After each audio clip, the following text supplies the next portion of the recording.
বিসমিল্লাহির রহমানির রহিম।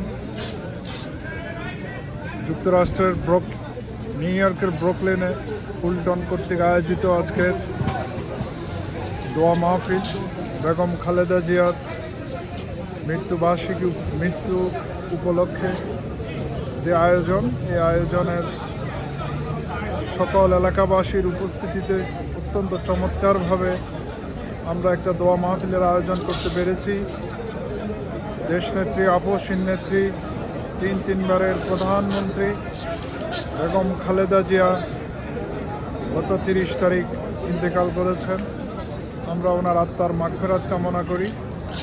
আল্লাহ পাক যেন ওনার সকল জীবনের সকল ভুল ত্রুটিগুলো ক্ষমা সুন্দর দৃষ্টিতে দেখে ওনাকে যেন জান্নাতুল ফেরদাউসের উচ্চ মাকাম দান করেন, সেই দোয়াই আমরা করি। এবং শোক সন্তুষ্ট পরিবার তথা জিয়া পরিবার যেন বাংলাদেশ জাতীয়তাবাদী দল এবং দলের পরিবারগুলো যেন এই শোক সইতে পারে, সেই তৌফিক যেন আল্লাহ পাক দান করেন।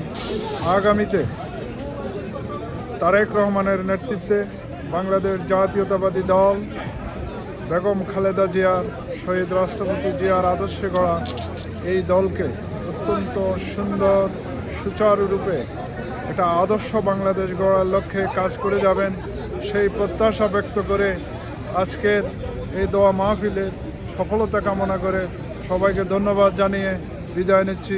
আসসালামু আলাইকুম।